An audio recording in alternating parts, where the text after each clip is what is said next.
ଶ୍ରମଦାନ କରି ଓଡ଼ିଶା ନିର୍ମାଣରେ ଓଡ଼ିଶା ଗଠନ କରି ଓଡ଼ିଶାର ନିର୍ମାଣ କରିବାରେ ସାହାଯ୍ୟ କରିଛନ୍ତି ଏବଂ ସେମାନେ ଅହରହ ରାତ୍ର ଦିନ ପରିଶ୍ରମ କରି ସ୍ୱଳ୍ପ ଦରମାରେ DLR ହିସାବରେ କାମ କଲେ। ତାପରେ ପରବର୍ତ୍ତୀ ଷ୍ଟେଜ୍ ରିଟାୟାର୍ଡ଼ ବୟସ ରେଗୁଲାର ହେଲେ, କିନ୍ତୁ ଅବସରପ୍ରାପ୍ତ ପରେ ଯେଉଁ ରିଟାୟାରମେଣ୍ଟ ବେନିଫିଟ୍ ପାଇବା କଥା ତାହା ଆଜି ପର୍ଯ୍ୟନ୍ତ କୌଣସି ପରିବାରକୁ କୌଣସି ବେନିଫିଟ୍ ଦିଆଗଲାନି।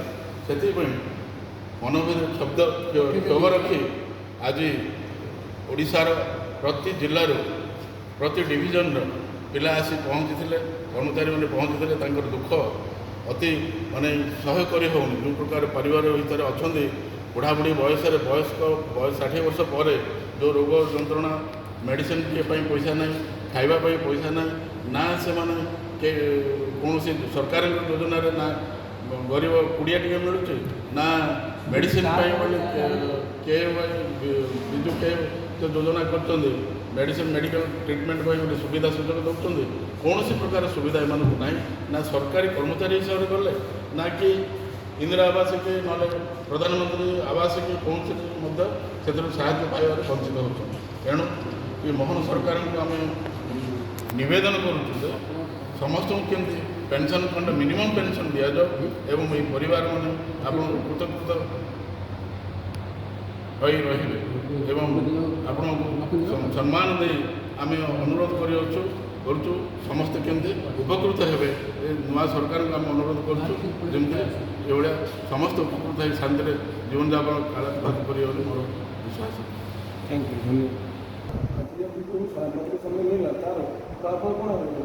ଫଳାଫଳ ଏହା ହେଲା ଯେ ଆମେ ଦୀର୍ଘ 40 ବର୍ଷ 35 ବର୍ଷ 40 ବର୍ଷ ସରକାରଙ୍କୁ ପୂର୍ତ୍ତ ବିଭାଗରେ ଶ୍ରମଦାନ ଦେଇ ରାସ୍ତା ଓ କୋଠାବାଡ଼ି ନିର୍ମାଣରେ ଆମେ ସହଯୋଗ କରି 60 ବର୍ଷରେ ଅବସର ନେଲୁ।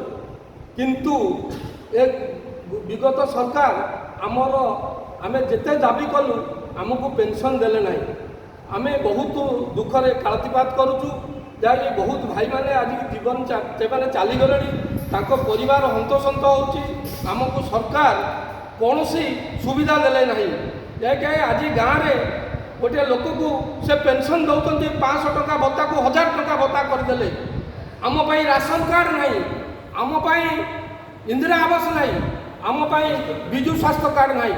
ଏହିସବୁ କ୍ଷୋଭ ଆମେ ନୂତନ ସରକାରଙ୍କୁ ଅନୁରୋଧ କରୁଛୁ ଯେ ଆମର ଦୁଃଖ ବୁଝିକି ଶୀଘ୍ର ସମାଧାନ କଲେ ଓଡ଼ିଶାର ପୂର୍ତ୍ତ ବିଭାଗରେ 3500 ପରିବାର ଉପକୃତ ହେବେ।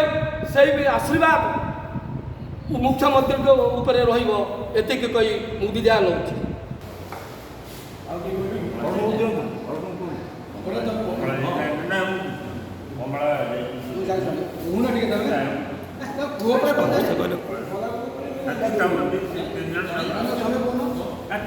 ଆମକୁ ମିଳିନାହିଁ।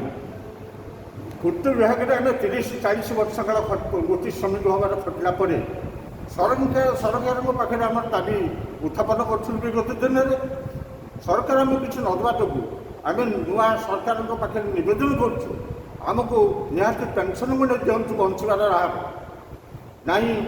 ଆମେ ମେଡ଼ିସିନ୍ ଗୋଟେ ପାଇପାରୁଛୁ ନା, ଖାଇବାର କିଛି ବ୍ୟବସ୍ଥା ଅଛି, କିଛି କୌଣସି ବାଟରେ ଆମେ କୌଣସି ଉପକୃତ ହେଇପାରୁନା। ତେଣୁ ସରକାରଙ୍କ ପାଖରେ ନିବେଦନ କରୁଛୁ ଆମର ପେନ୍ସନ୍ ଗୋଟେ ଆମ ପାଇଁ ସୁବିଧା କଲେ ଆମେ ଚିର ଉପକୃତ।